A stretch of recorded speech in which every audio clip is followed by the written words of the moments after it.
All right, we're going live. We got the Super Spoiler Show, episode 3 of Loki. I don't know what episode my show it is, but we're here. Lily's here, Larry's here, Jesse's here. Hi guys, how you doing?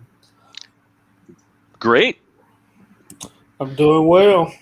No earthquakes in Colorado? No, just lots of rain, which is great. Yeah. Rain. It's not hot. It's just we got the heat in the West Coast coming our way. How's your neck of the woods, Willie? It's hot. Yeah. And it's getting ready to be a week of rain. Yeah, we had kind of a drizzly day yesterday, and I still went to the lake.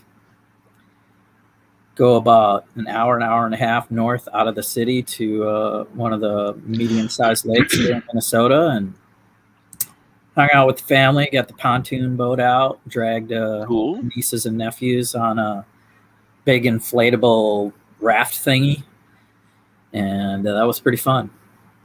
Because although it wasn't sunny, it wasn't too hot and like burning your skin off. So nice. Yeah, it was actually kind of a nice drizzly day at the lake.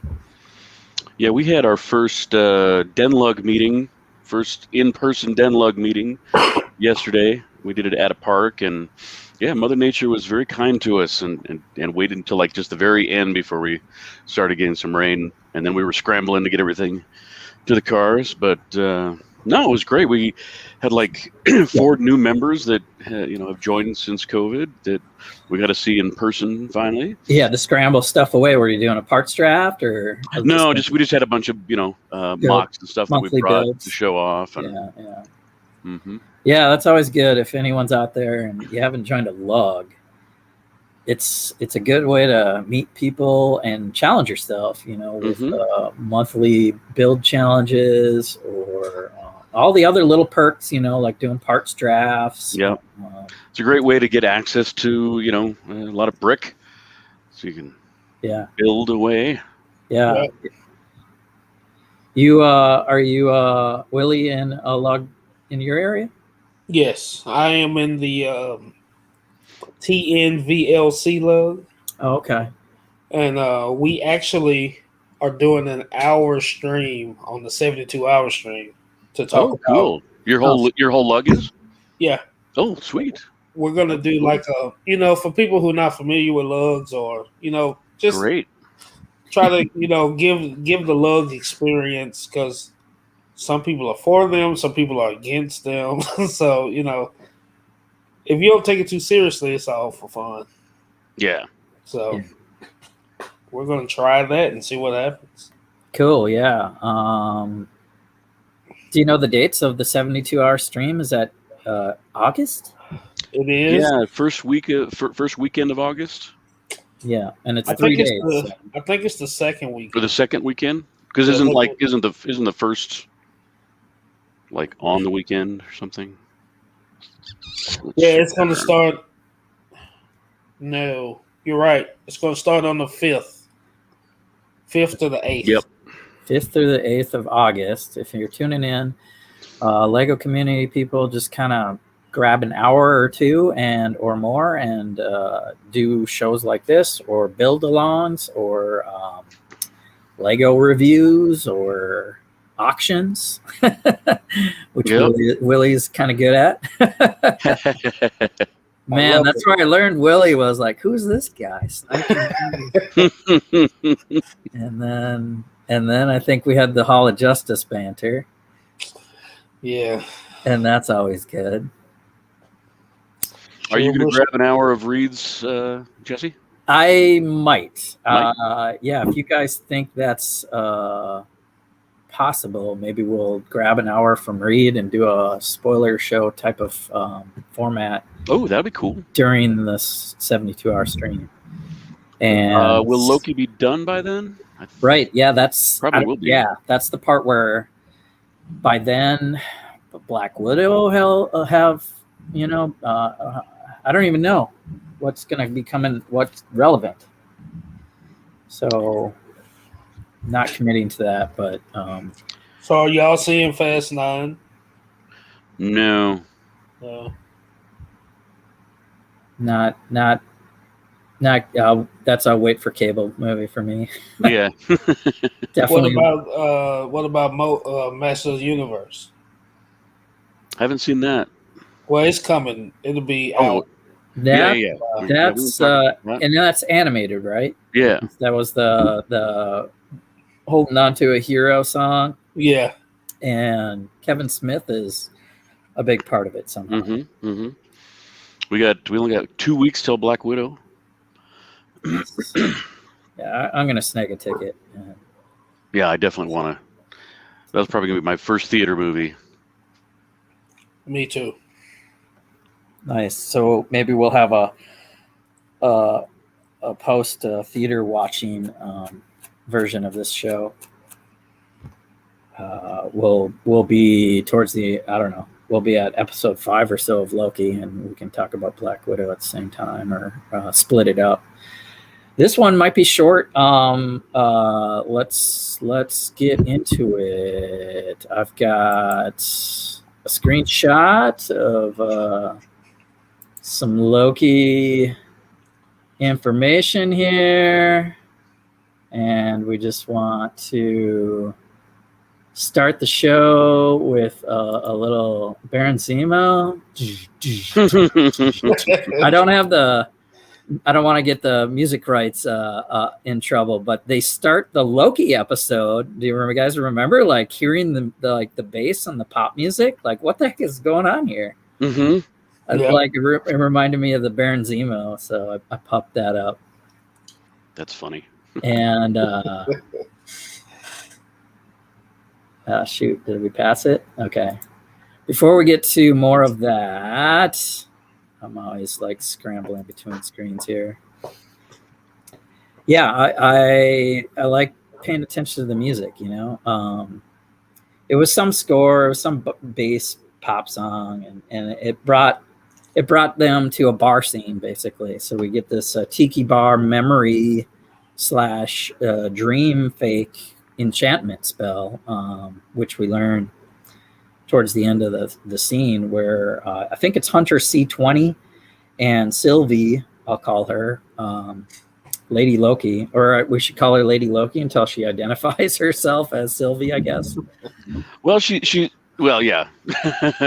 Which is in this episode, she says this is right. Yeah. Well, yeah. I was like writing my notes and I already knew it, and I was like, oh, should I do Sylvie or Lady Loki, or what do I call this person? Anyway, they're in like a tiki bar, right? And they have a joke about brain freeze, and it's like, what's going on here? You know, we see like the actress that plays Lady Loki in plain clothes having a conversation with what we know is another hunter, and they go right into this. And did you guys know what was happening right away? No, I was like, what is going on here? Yeah, at the tiki park, you mean? Mm-hmm. Yeah, I didn't. Yeah, I mean, they were talking like she had me fooled too. Like they were friends, and this was a past memory, and she was using that, but she created a fake memory of them talking, and basically interrogating her, trying to get a location of where the timekeepers are. Mm-hmm. So she used the actual memory, right? But she spun it and put herself in it. And, yeah. Later in the episode, she talks to Loki about it and says that she pulled this memory from hundreds of years in this person's life ago, so that she was comfortable. Like, but these are way faded memories for over 100 years. Did you guys recall that part later in the episode? Mm-hmm. Yeah. Oh yeah, because when they had when she revealed that, I was like, I was on to something. Right. Yeah. Let's go ahead and pull that string, Larry. This means that the TVA hunters and employees, if you will, of the TVA are not born Right. in the Right. TVA to the time lizards. They are what are you saying? I mean, they're variants, basically. They're variants, which They're very- that didn't occur to me. So that was cool, but I was like, when Owen Wilson's character first said that, we were created by the TVA, I was kind of like, and that's what when I was asking last week or the week before, I was like, okay, so why are they human? Or do they have free will and all that? But sounds like they get. I wonder if they're getting like recruited, like they're given a choice to join the TVA, or if they're like, okay, variant, we've got to do something with you so you can work for us, or I don't know. It'd be interesting to see. I wonder if they, when they reset them, can they just do whatever they want to do with them at that point? Good question. Like that guy on the very first show that got reset. Mm-hmm. Will we see him as a soldier, or could we see him as a soldier later? Right. You know what I mean? Or So, like yeah. Loki said, he could never go back in the first episode, first or second episode. Will he just always be there? Not back to his timeline. Yeah, it goes back to the whole theory. I wish Troy was here. He thought the whole thing was pretty fake. Right. And this is definitely like, if you remember the little cartoons of the yellow guy, that's the variant, and it's like, we're going to pull him off of that time stream as a variant and reset that timeline. But guess what? I think that's where all the TVA agents are. That yellow character they held, they mind wipe him and give him a. I don't know if they give him a fake backstory, or I think what happens is they probably hold on to elements of like the 80s and 90s and Wave Riders and stuff. Yeah. Jet skis. Like Owen Wilson's character is fascinated with jet skis. Probably remembers just enough that he really liked to do that. It'll be interesting to see if we get another version of Owen Wilson's character. You know how we've got all these different Lokis. Are we going to see other versions of some of these other characters that are in the TVA? That would be. Or are we going to see their original versions? Yeah. Are we going to see the jet skiing Owen Wilson? Yeah. I think only the main characters. Mm-hmm. Maybe Casey, the guy that had the drawer full of Infinity gems, because he's kind of a reoccurring character on the show. I was thinking maybe he could be the postman that later Lady Loki talks about. But okay, we're jumping into. I like this discussion though. I want to see Casey, Wu, and Darcy on the show together.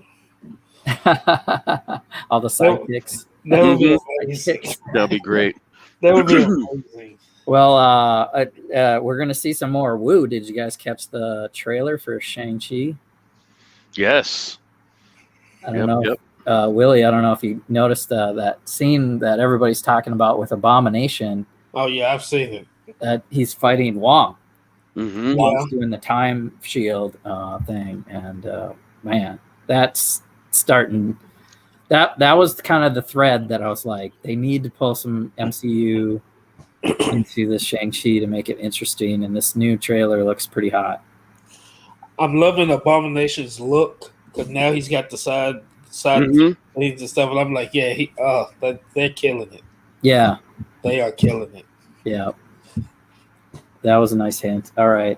Now we're really diverging. We're off the timeline. All right. Let's get back to Loki. Let's do it like this. I've got this queued up, and this is the scene we just talked about where they're sipping on the margaritas, and it switches from day to night, and I think that's her realizing she's under this spell. Right? Here's the enchantress. Yep. I'm like, what do I call her? Do you think she lost control, or she's not powerful enough to reach her? Or was she having to reach back so far that it weakened her ability to do it? I think question. Why couldn't she control her long enough to get the answer from her? Her mind must be stronger than most, I think. Could be. I mean, if she's, because when you first get introduced to her, they say that she's a formidable agent because she was kind of the team leader. So I'm guessing through her training, she probably has a pretty strong will, and I'm only guessing that Lady Loki just had a real hard time kind of busting through those mental barriers. I mean, she seems powerful enough, although, later on when she tries it with Loki, he's like, "What are you doing?" Like, it doesn't even phase him. Right. Yeah. And then when she did break into the TVA, she tried to do that one guy, and it didn't work. Yeah. Yeah, we'll get to that in a second. It looks like. Yeah, that's a good point. Well, sorry, Jesse. No, yep. I just remembered, that the information she gets out of this guard is relevant. That the time she basically just asks, how do I get to them? Elevators, I think she says. And which elevators? And then she says gold elevators. So I think this is going to flash forward to a scene in the TVA where after she plants all those bombs, here is that golden elevator. And she is a way better fighter than Loki. Yeah, let's check it out. Let's see how much of it shows in this little shot here. She's bending people backwards, used the baton against that one. She's jumping up on the walls and stuff. Yeah, Renslayer's around the corner coming ready to interrupt. And they're getting into some other stuff here.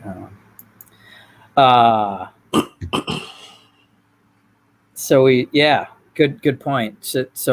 So she tries to use her magic against the first guard, and it didn't work. And she didn't know that it wasn't going to work. I thought that was interesting. Like, if she didn't know that magic does not work in the TVA,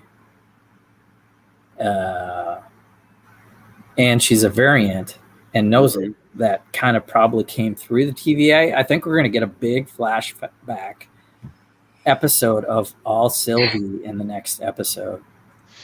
I did think it was interesting that she did. I mean, you could see her magic working; it just didn't work, and that was different than like when Loki tried. That's you saw true. Nothing. Yeah, the green was there. No special effects at all. So I thought that was kind of, and that could have just been a little bit of a plot hole. I don't know. Yeah, I don't think so. I think it was Loki's been shooting purple magic or something since he's been in this series for some reason, and he had nothing. Right. But she comes in and she had a little bit, and I feel like it was put there for a reason. Maybe. Yeah, her magic is definitely different, and maybe that's a part of it. Because so far we've only seen that she has really one ability. And that's to enchant. Right. Yeah. That's all you really need, Larry. That's it. Oops.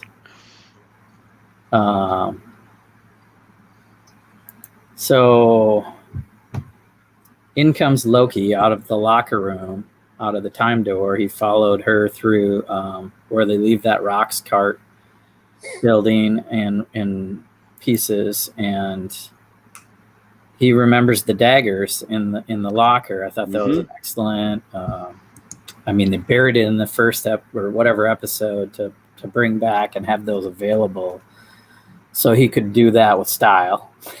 Yeah, and I missed it because I've watched it twice. The second time through, I was like actually keeping track of his daggers, because he does a whole lot of sleight of hand with his daggers throughout the episode, and I had to watch when I watched it the second time. I was specifically like, how did he get his daggers back? Because you don't see him get them, but you do see him look at the lockers. Right. Right. Like that's coming back. What's going on? So he gets his daggers, his favorite weapon of choice, and he's looking pretty cool here. Double dagger, and she's got blades too. And yeah, she has a really cool, like, elven-looking blade. Yeah. Reminds me of something out of like Lord of the Rings. They have a nice little conversation here too, which doesn't really mean much. It's just kind of clever, you know, how he she's like, "Don't you have anything better to do?" And he's like, "Rude." And then he basically says, "You're in my way," and she says, "You're in my way," and his response is, "You are my way." I thought that was really good. So do you think she's more superior than him? In what way? Like in she's the superior Loki. The order of Lokis. The order of Lokis, yeah. I'm gonna say no. Yeah, Loki's power set is way better that he learned. I mean, we see him use it in ways we've never seen before in this episode where he catches that building. Mm-hmm. I'm like, can he do that? That was impressive. That was impressive. You know, I know Loki is Loki and this the Loki we know. But what if he is the variant of her? Because when she said, "You're messing up this plan that's been years in the making," she could have been dealing with the TVA hundreds of years ago, for all we know. That's a good question. Of course, she could time be means nothing in the TVA. That's true too. Asgards live a long time too. I'm not sure how old Loki is, but it's probably in a similar order to Thor's timeline, which is a few hundred years, right? Was it him or Thor said like 1,200 years or 1,500 years? No, you're right, Willie. I think, and I'm trying to think of where they said that. I actually just watched Thor yesterday, the first movie, and when the frost giants, so when Odin adopts Loki, it's when the frost giants are attacking humans in some Viking village. So he's as old as that, right? In Earth years. Earth years. So his age goes back to he was an infant, back in Viking times. Yeah. What's up, cheap ass bricks? Hey, yeah, I want to watch both Thor and Dark World now because they get more into Frigga and her teaching Loki. They have some conversation about why she empowers Loki was to basically, start evening the bar with the Odin son in that bloodline. So yeah, I want to watch probably the whole Thor trilogy. Would be great to watch somewhere in this Loki streaming service. Whenever I can make time for it, maybe one episode, one movie at a time here. Yeah, that's great, Larry. You went back and watched Thor. I want to do that. And it's really interesting to watch Tom Hiddleston's first performance as Loki, And you can just kind of see how the character has kind of evolved over the movies. Yet, I mean, there's a great scene where he's when he first finds out that he was adopted, and after they battle the frost giants in their realm, and they come back, and he confronts Odin about why did you tell me, and yada yada yada. There's a scene. Mm-hmm. A younger Tom Hiddleston there. Yeah. Anthony Hopkins, Chris Hemsworth. They're looking at that frost thing. Here's a flashback of them as like kids.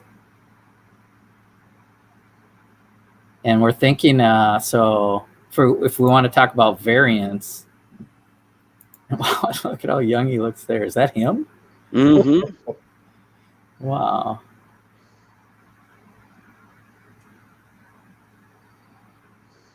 What if, so like in her timeline, and maybe we'll get to this later, but maybe we should get to it now because we're talking about it. She kind of mentions, this is where they talk about their mothers a little bit. So, yep. Loki mentions his story a little bit, and she doesn't say much. I don't remember her much, just little glimmers of it. But that means she's gone, and she realized, but she also was aware that she was adopted. So if she's an adopted variant mm-hmm. in Asgard, also, but her mother's gone way earlier in her life, maybe she's like.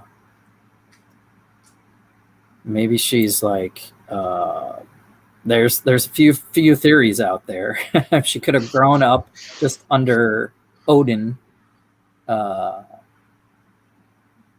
a way worse Odin because there's no balance with the queen there. Yeah, I was actually when I was watching those two, and when she said that she only had like how did she describe it? Like a dream is really how she remembers her mother. It really reminded me of Luke and Leia talking about their mothers, and she's like, yeah. And Leia was like, feelings really, or something like that. So I don't know, she didn't know her mother much at all either. Mm-hmm, but yeah, so they're both adopted. Another crazy. Have you heard any other crazy theories before I go off the Willie? I'm gonna pull a thread. Go ahead and pull your thread.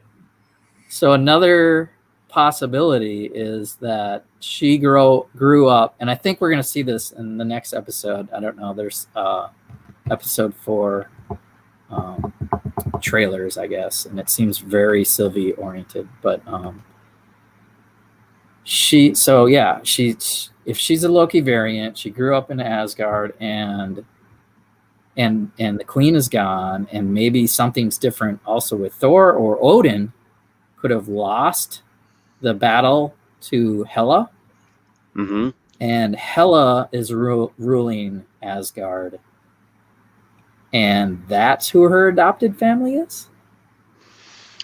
I did hear that theory, but I'm kind of wondering, so if this is taking place right after the events of in Endgame, so that would be after the battle with Hela. However, Loki in that timeline, that was before Hela, because in that one it was the first Avengers movie. Yeah. So basically, when he picks up the Tesseract, that is in whatever 2012, the Battle of New York, and that would have been before Thor Ragnarok. And where am I going with that? I'm like my there's head so, there's so much. It still wouldn't. Even though our Loki at this point don't know about Hela, We have this Sylvie version of Loki. knows I love her that past. scene right there. That's so funny. Yeah, so Sylvie knows her past, so she could have dealt with Hela and stuff and still know about it now. Right. Was that Thor 1 or 2? That was 2, right? I think it was 2. Yeah. That was great. So we have that version of Loki too. Yeah, I just where he was kind of ruling Asgard in Odin's disappearance or whatnot. Oh man, there's so many timelines and stuff. It's crazy. Yeah, I'm dying to find out if she ever refers to a sibling. I don't want to say it because it doesn't necessarily have to be boy Thor. Yeah. It could be sister Thorina. I don't. I mean, or more than one sibling, or no siblings. Who knows? Or it could be Hela, or it could be Hank. Yeah. I just hope that would be her sibling. Matt Damon Loki is a variant in some timeline. I heard that they are coming back to reprise their Asgardian roles again. That'd be awesome. Yeah. Sam Neill and Matt Damon and the other Hemsworth brother. Yeah, he was in the back. He was playing Thor, right, or something. Yeah, I think so. Yeah. But yeah, they were coming back, and I don't know what for. All right, we're jumping around a lot. I like it though. We've got half our time, so if we go back to the hallway scene, Loki's fighting Lady Loki, and it's a decent battle, back and forth. Good dialogue again, like I said before. Renslayer appears. I was trying to find a shot of that. She's armed with the time baton. I'll call it. I don't know if there's another word. And is okay killing Loki? Yeah, sure. Go ahead and kill him. Mm-hmm. But I don't know if we'll get a shot. Oh yeah, here we go. Let's see what happens here. He cleverly picks her pocket again and grabs the tempad before Renslayer can get to them.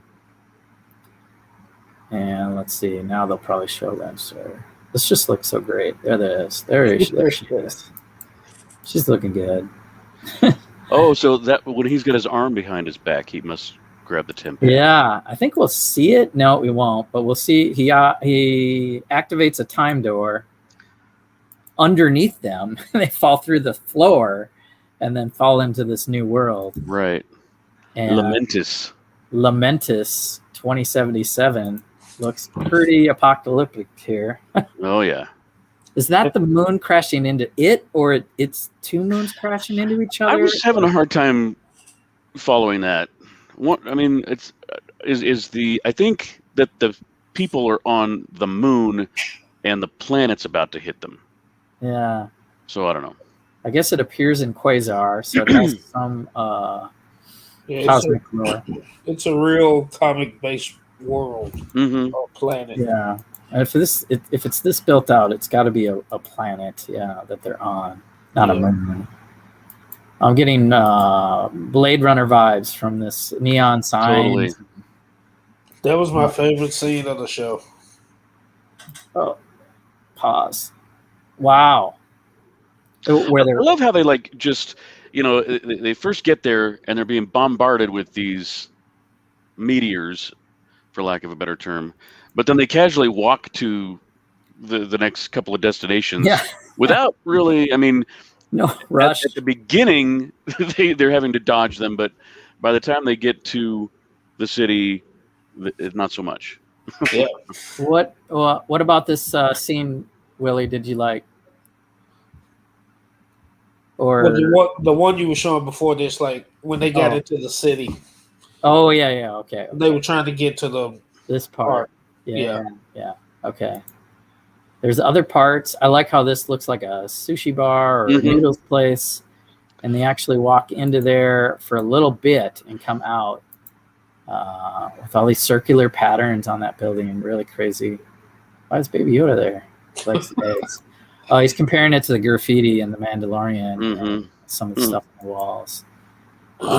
So there are some secrets in the graffiti in this city. Apparently is in Cree space.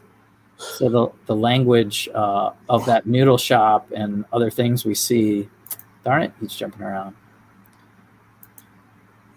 Like this over here on the right is Cree language, which possibly could be interpreted. Interesting. World building and I actually, so yeah, I'll let this play out because it came to that one shot. I really like, no, I jumped back here again. I really like the big open world scenes where they're showing the meteors crash and. When they showed that huge, like mountain-sized one landing, I guess they're not traveling, so fast, like a regular, meteor would that, we know, have hit Earth in our history. Maybe because they're so close to that planet, they're falling more slowly and not completely obliterating the planet when a mountain hits that world. I don't know. Yeah, it's weird. Yeah, then they're walking closer and closer, I think, to the epicenter of maybe the crash from that one shot. But yeah, I like how you say, yeah, that they're just kind of slow, taking their time, trying to find an energy source. So so the temp pad is low on battery. We get a little funny scene where Loki gets it back. Or no, she has it right now. She has the temp pad, but it's Miss Minutes is saying, sorry, you're out of battery. And I think Miss Minutes is going to be like, to get a good actress to do the voice of such an obscure little character. Yeah. I'm right now, my biggest guess would be that her as an actress will be the Wizard of Oz behind the curtain. And we'll have a female timekeeper / humanoid pulling the strings once they battle into the timekeeper's chamber or something. Anyway, they walk towards this town. Yeah, like Willie said, they're running for cover, but they have a discussion about, don't call me Loki. That's not who I am anymore. And she wants to be called Sylvie. She named herself Sylvie. And so now we can call her Sylvie. Okay. Sylvie Lafa daughter. So yay, we can call her Sylvie. I think that makes just talking about it a little more easier. Yeah. So I did a little homework on the Enchantress, and really, I didn't really reveal too much, other than the original Enchantress, whose name was not Sylvie, was Asgardian. But then in the Enchantress 2, her name is Sylvie, and she was a member of the Young Avengers, I think. Okay. If memory serves. But again, there wasn't anything else that was like, oh yeah, that, something that the actor said in Loki matched up to something that I read about the comic books, and there wasn't really anything other than the name Sylvie. Yeah, they took both. They took the Lady Loki and the Sylvie storyline, made them one in a way that made sense. It's like, yeah, not Lady. I am Lady Loki, but I call myself Sylvie, and I have similar powers to what we know as a storyline. So, the perfect way to put it. Yeah, yeah, it makes sense. So, yeah. I'm dying to find out more about Sylvie's family, and where'd her mother go? Who's her dad? Does she have siblings? Who's raised her? Where did she grow up? Yeah. That's why I don't understand the conversation on the train. How did we not talk about Thor? Right. Right. How did we not? Well, And what was up with the musical number? Oh, I'm like, you guys have 12 hours before Armageddon, and he's he's over imbibing and singing in the bar. That he's singing karaoke. yeah, I was like, what is this? And it kind of seemed like a little bit of a waste of time for the episode. I'm kind of like, let's get on with it. Right. yeah. So I don't know, because Well, she like fell asleep, and it was like, yeah. yeah, and all of a sudden she's like, she wakes up to him singing karaoke. Right. I think I have. Let's see. Let me show some scenes. This is a little bit later, but yeah, they're in this train bar. They're having a discussion, like we already got to, about the mothers teaching of magic, and he's got the fireworks little spell. He has the champagne, and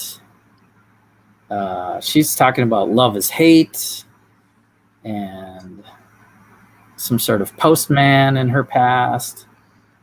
And now we're all over the place with quantum energy. I'm sorry, guys. That's okay. I try to use some visual reference, and it goes off kilter.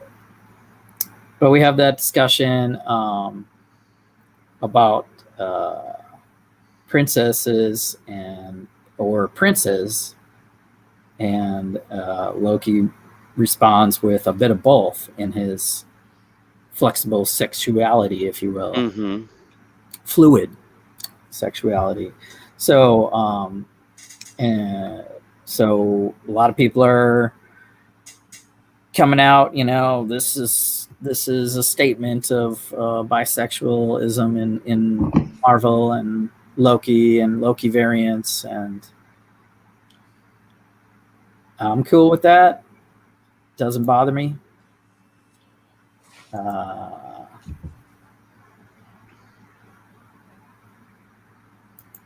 think it's good to have in you know, diversity all over the place. But they're basically talking about love anyway. You know, love is right. She said. I'm curious to see where they're kind of going with that, because they did touch on it several times in the episode, you know, and then Loki comes up with his grandiose idea of love being a dagger, blah blah blah, and it's like, so why are these two talking about love so much? I mean, is there gonna? I mean, I don't know. I can't necessarily foresee any kind of a romance between the two, although they said they're both very hedonistic, and you know, maybe they love themselves so much that when they run into themselves, they can't help it. But could love and acceptance be a thing for Loki, given that he's not a true, you know, like Thor and them, he's not a true Asgardian, and that's a good question. You love Thor more than you love me because I'm a frost giant, and you know, could that be a thing for him? Good question. I mean, what their plan is for this series and for the character of Loki, you know, are they going to?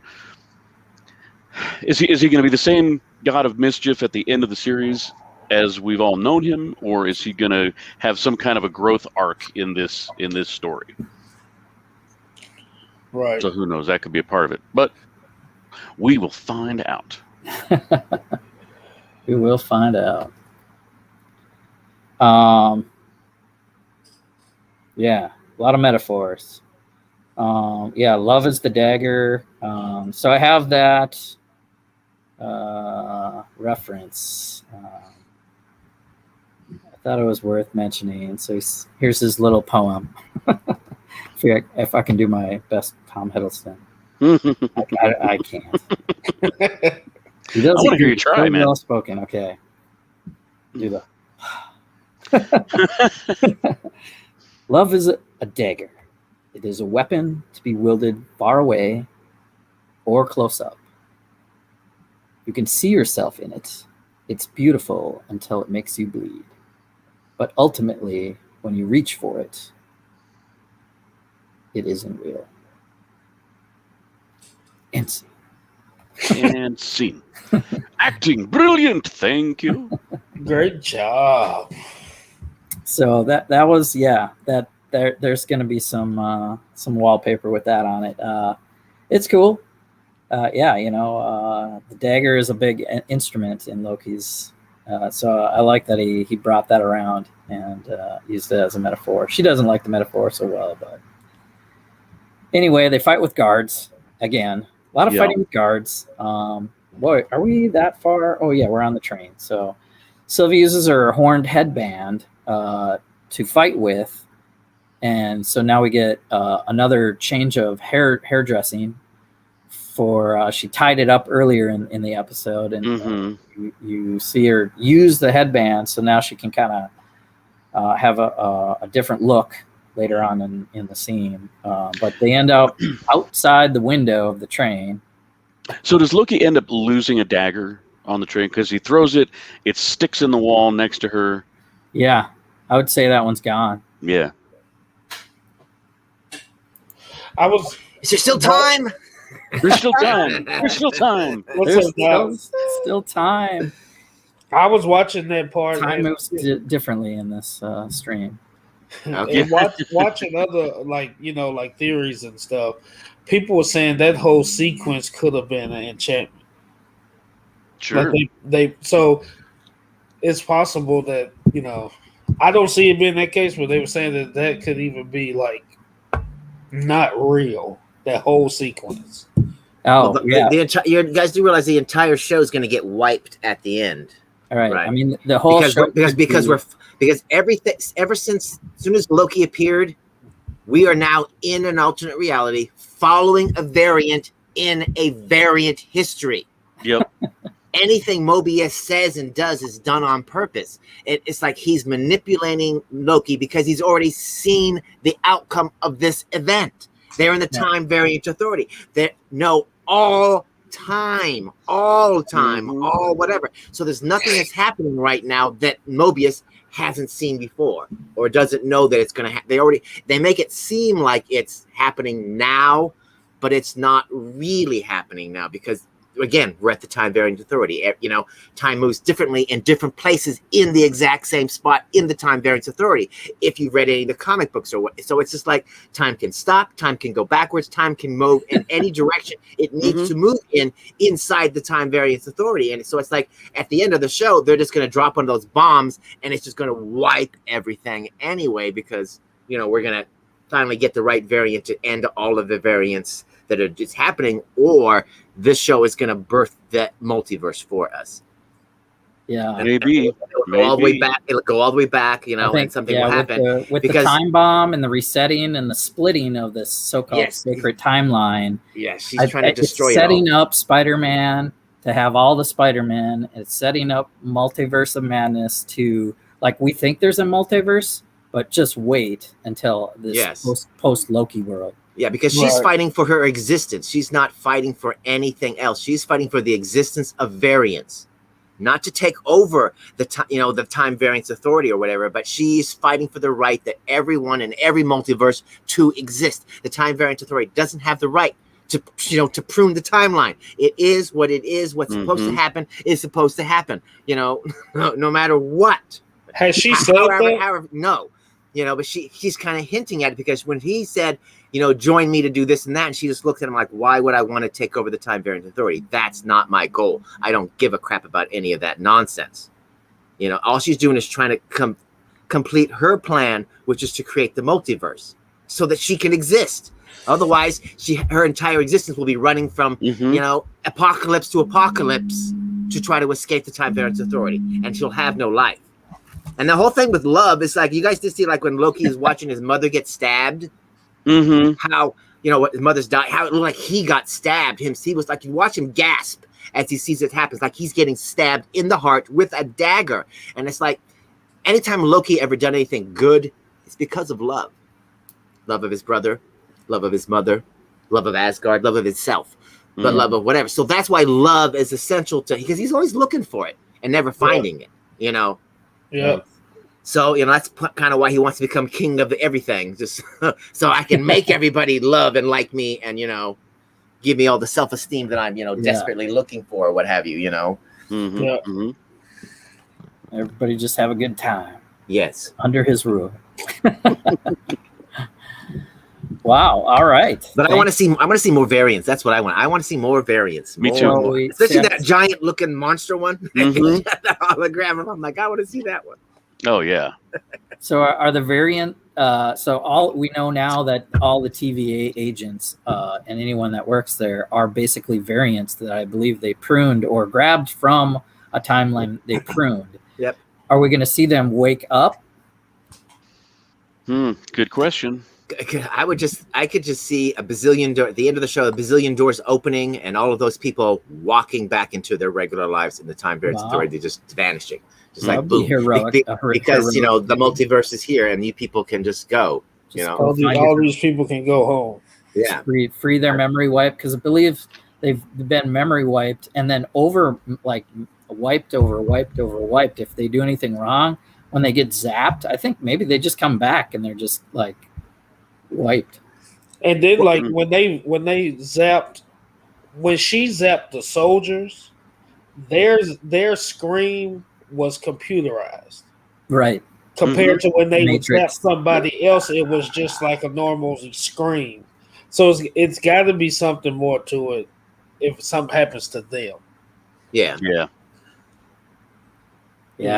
Because that whole idea when he was also like, oh yeah, they created me, and I was just like, why is not Loki not asking them? So you're saying that they created you whole cloth? That out of no, because I had I have a giant father and a giant mother, and they birthed me, okay, and then I was raised by Odin, and and them or whatever, and I grew up. But you're saying that they created you. So are you saying that the three lizards got together and one of them had baby and then you grew up? Or are you saying that they waved their magic hands and you appeared as a 50-year-old man?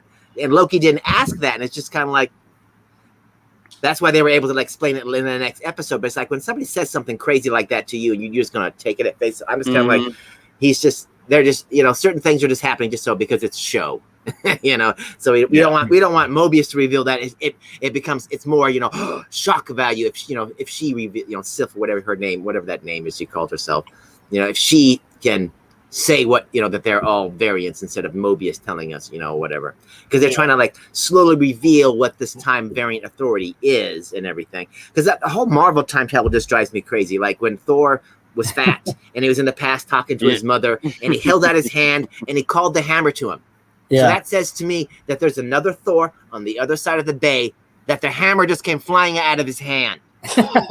Right. And so it's just kind of like, I'm sorry, what? And then I could just leave with the hammer, do whatever. I'm sorry. So they're just saying I could go into the past, kill Hitler, and as soon as I leave, Hitler would immediately reappear as if nothing happened. And that's how Marvel time travel works. And so it's kind of like, so then the entire thing about Captain America taking all the gems back made no sense, because it's just kind of like, why would you have to take it back the exact moment it left? Because you can't. We would have seen that moment, because when Hulk disappears, we saw what's her name's face to another timeline. Yeah, and just grab and screw that timeline and grab that gem and not worry about and then all of a sudden nothing. So it's just kind of like the whole. It was just like Marvel time travel just makes no sense. It's just dumb. It's pretty awkward. Yes, so it's just kind of like whatever. So they can easily at this point just destroy everything and say nothing ever happened because it was always supposed to happen that way. That's pretty much what they said. Yeah. Yep. In the first episode. So like at certain times they're like there are two hammers. It's it's just it's like no, it can't work like that. You're creating divergence of divergences. But it's just like whatever. It's your movie. As long as you use the same logic from beginning to end, we can follow it. Then we'll be like, okay. So many different shows use time travel differently, and I don't know if you guys watch Rick and Morty. They're back again, aren't they? They're back, and the first episode they have kind of a moment where he's trying to age wine. So he opens a portal to another world that it's like Narnia, where time moves faster over in there. So they drop the wine off and then go back a few minutes later. But for the wine, it's like hundreds of years.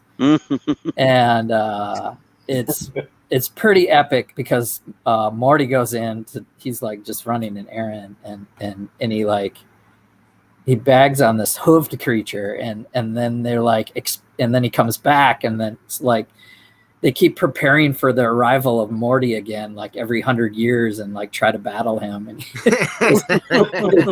it goes on and on and on to like ages. But it like in Morty's life, it's just like minutes of trying to get wine. Great. Yeah, that's like, great. I'd love to maybe talk more Rick and Morty sometime with you guys if anyone's all caught up with the new season. I haven't seen the show. Oh, you haven't seen it at all? No, I want to. My kids watch it, and they're like, "Oh, Dad, you got to watch. It's great." And I've seen bits and pieces. I'm like, "Oh yeah, it's a little foul, but yeah, I'm like, it's definitely foul." Yeah.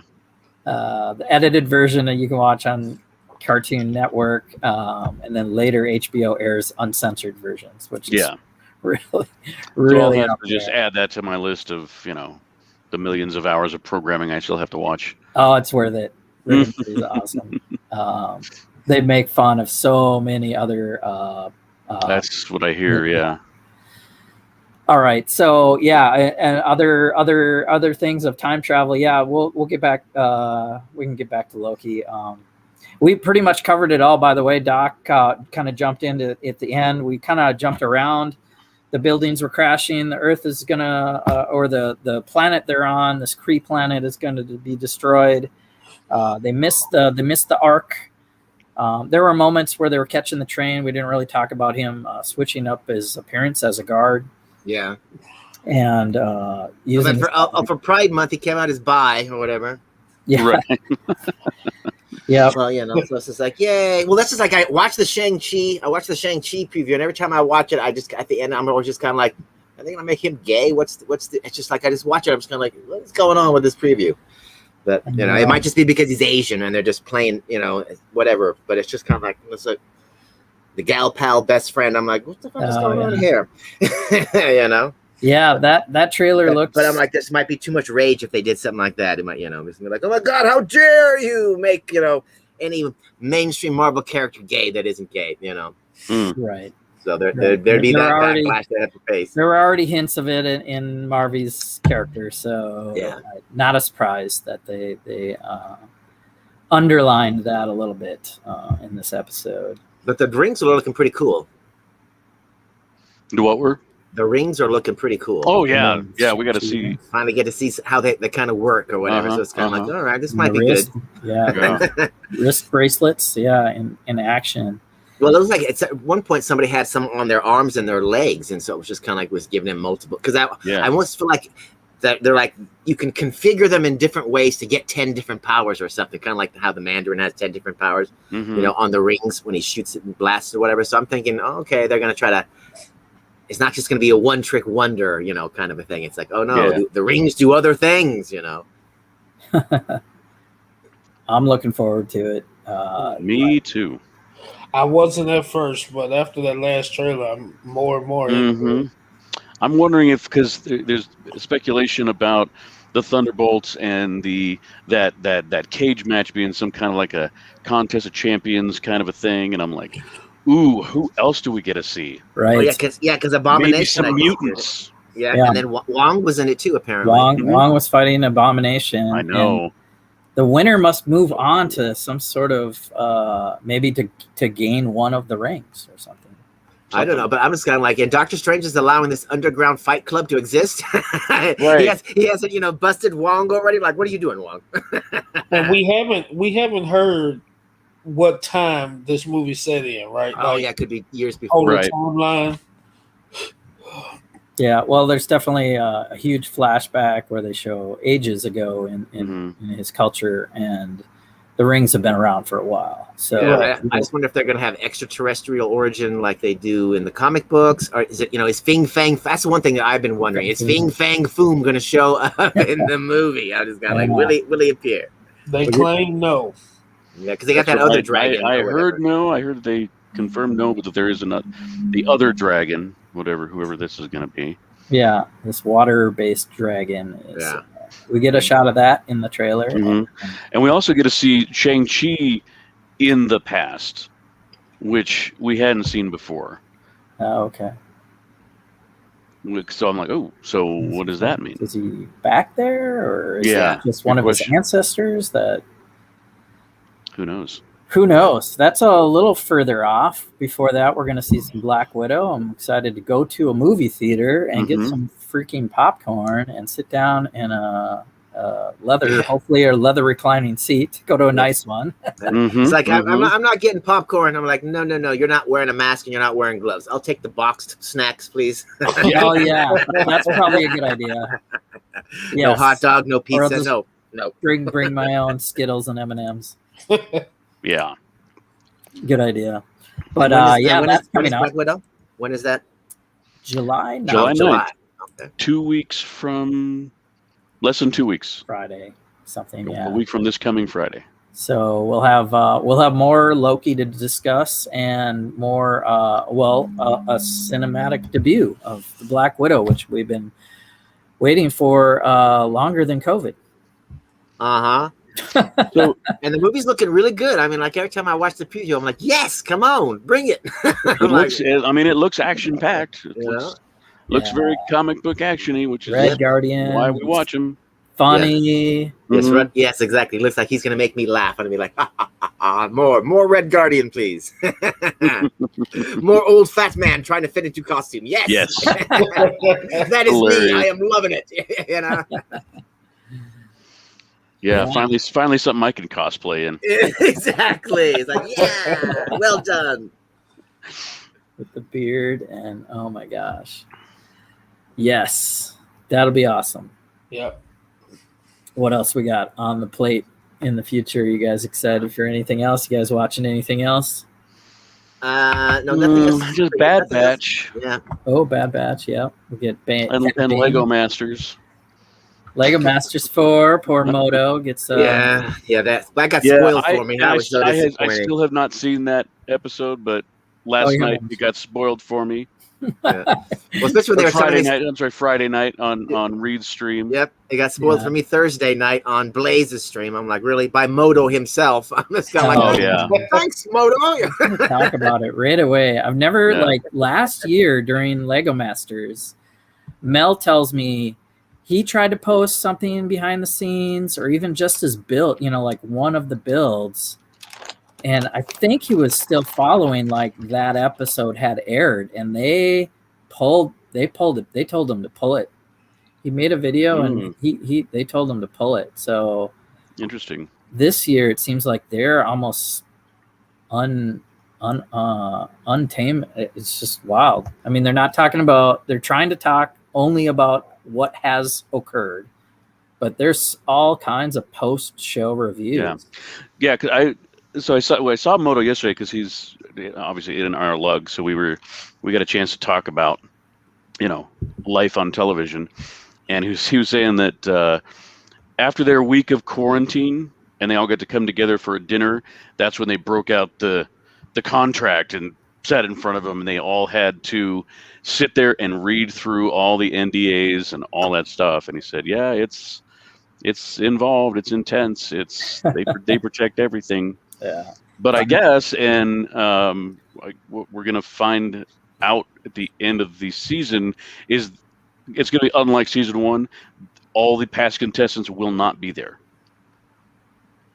It'll just be the winners. So last time when all the other people that got came back kicked to off watch the show, were there at the finale. Yeah, he said that's not happening this year. Yeah, it's they'd have to quarantine them again because they did it during COVID. Yeah. There was a lot of limited. So if there's unnecessary guests, they virtually did 911. What's her name? Mm-hmm. Larry, was his partner? Is he part of your lug too? No, he doesn't even live in the state. They were paired up at the show.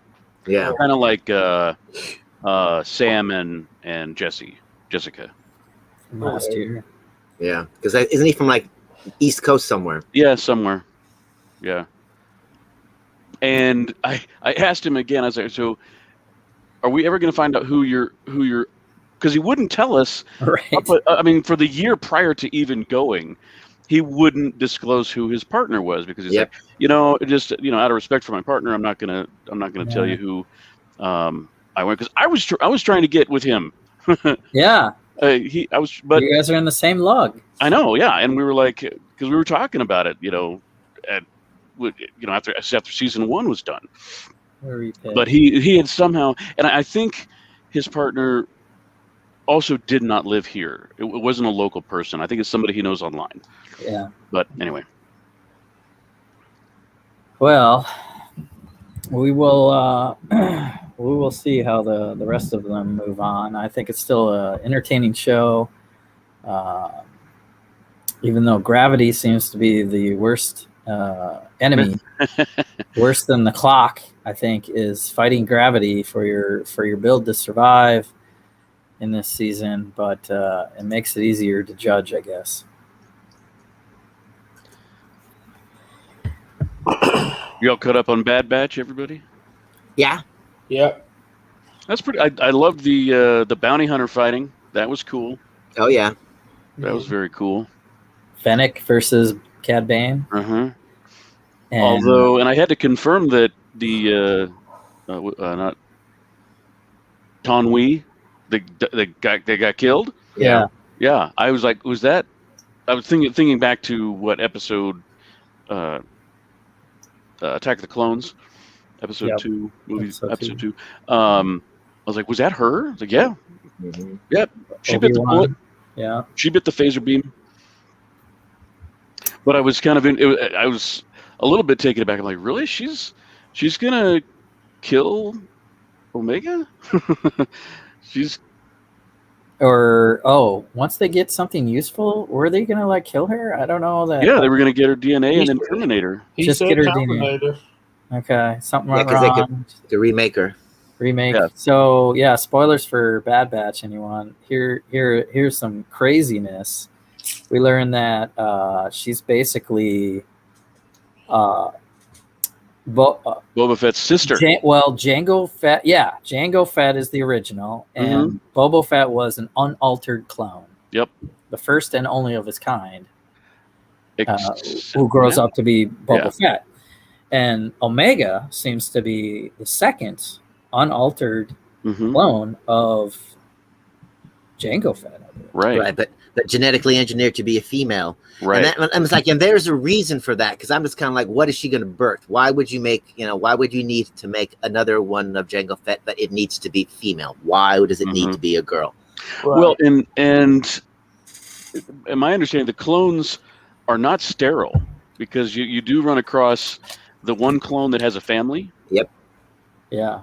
So they just age faster than regular people. Be breeding stock or something, but also it seems like she's younger than Boba Fett, because in the Clone Wars you did get to see Boba Fett as a kind of a tween. Yeah. Right. So, yeah. They must have brewed her up later. Oh yeah, definitely. And what were the other things in the pods when she was like? They look like Kaminians. They look like they had the long necks. Yeah, definitely had that alien face. With yeah, big eyes. I was waiting to see like Palpatine. Right? Palpatine clones floating in the thing. Yeah, right. Oh my gosh, did she find like Sith cloning chambers? But that would have been They're not trying to combine Caminos with Boba Fett, create some sort of hybrid fighting being. Because, it's like the orders from the Empire are going to run out soon enough.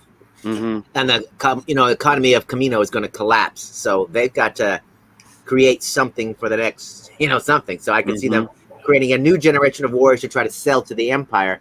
But the Empire is so now into that whole regular people can do it, better than anybody else. You could see from that, that commander guy or whatever. So it's like, they're not going to go that route, but we're going to see what happens. The fall of Camino, how it destroyed itself, So you never hear about it anymore. You never see clones anymore. So they're gonna have to end that planet. Yeah. I wonder why Fennec Shand didn't tell Omega that the lady told me to come rescue you. Hmm. Because it seemed like that would Good have. question. That seemed like it would have Right. gave Yeah, Omega a reason to at least try to listen to her, Yeah. Right. but Right. she never said it. So of course Omega's going to run from her. Yeah. Mm-hmm. I don't think she wants to go back there. It's interesting. No, she's found her family. I'm wondering where she's going to show up again. Because if she survives this episode, this series, and like you said, she's only a few years younger That's than a good Boba question. Fett, and we have Fennec on the show, could she appear in the book of Boba Fett as a live action person? Maybe. As a teenager or as a young adult. Mm-hmm. Well, she would be just like a few years younger than Boba Fett, so an adult for sure, I would say, unless she ages slower. Because she'd be, if you. Yeah, we're going from Clone Wars to after Jedi now, Mhm. right? For Mandalorian's time frame. So she's only going to be. So I mean, if you guess her age now, she's what? 12 maybe ish, 9, 10. She seems like more like 9, 10 to me. She hasn't entered puberty. Yeah, so she's 9 or 10 years older Let's than give her Luke 10. and Leia. Let's give her 10. And then all of the original trilogy is what? 7 or 15 years? I think are you talking about from A New Hope to Jedi? How many years? I think it's only like 4 years, 4 or 5 years. It's not that long. Okay. Well, there's a little bit in between there, though. I think as Vader grows in power from after Clone Wars, we have Sith and all of that. So right. Plus, you got your 18 years between series. The first series, the prequels and the original, and then how many years between the original before Force Awakens to get all the way, to Mando. Yeah. So it's interesting, if you're introducing a character in the middle of a timeline like they're doing now, it's like, well, it's really hard to make that successful. But then you're like, oh, wait a minute, they did that with Ahsoka. Yeah. And they actually did that really well with Ahsoka. Yep. Right. And it's like they're updating Fennec's character now too, so that we know more about her, so that when the Book of Boba Fett starts, she's not just a character we've only seen in 2 episodes of Mandalorian. Yeah. Now she's somebody we get more of an idea of what she's like, and a better handle on her when the show starts. How many episodes do we have left of Loki or Bad Batch? I'm not sure. Isn't it going 12 or something? It's definitely going more than like the 6-episode, 8-episode Netflix, right. It's series length. I think it's in the teens. I double think digits, I know. 16 even maybe or something. Yeah. I'm not sure. I'll have to look it up. If anyone even knows, because like Clone Wars just kind of each season was different amounts of episodes. And how about this? Do you guys think they would have a season 2 of Bad Batch? They could. It probably depends on how successful they think it was. Yep, and as long as they don't kill everybody off at the end of the season, because you never really hear about the Bad Batch ever again. So right. Yeah. Well, I'm just curious as to, where is their story going? I mean, they're basically mercenaries without a job. They're going to disappear. But I think the backstory of Death Troopers is definitely now, I think, a beginning tied to Crosshairs. Oh yeah, Crosshairs and his troop is the beginning of Death Troopers with the green glow and the black. Interesting, yeah, armor. That's cool. Mm-hmm. There's 16 episodes, and we see some of them in Rogue One. So yeah, it's crazy that they're filling in stories, like you said, the timeline that already exists. How do you do these filler stories? Yeah, and I wonder if they're gonna, so do you think the Bad Batch are gonna die in the end, or are they gonna become rebels, or are they just gonna go be farmers? I almost feel like, because the show is about them discovering what it means to be human, to be a people, to not just be, a killing machine or whatever. And so I can see them all trying to develop some sort of life or whatever too, but I can also see most of them not succeeding and dying, and only one of them, taking essentially their daughter, their niece, and going off somewhere to protect her so that she can grow up to become something or whatever. And then the next time we'll ever hear anything about the Bad Batch people or anything will be what Omega does, because the Bad Batch, they kept her alive. They protected her in order for her to be able to fulfill whatever it is that she's supposed to fulfill. Even if it's just to be alive. And that's another live action filler movie we might see more Bad Batch, Ahsoka / everything maybe is in Cassian Andor's story. And Obi-Wan, I guess, but mostly this Cassian Andor coming from Rogue One, like I'm saying, Death Troopers. They like tying these things in together, and it's a formula. When you have a formula that works with Dave Filoni, of the Filoniverse, man, is just awesome. Yeah, agreed. And they who knows, they could retcon them in like they did Rex somehow. Yeah.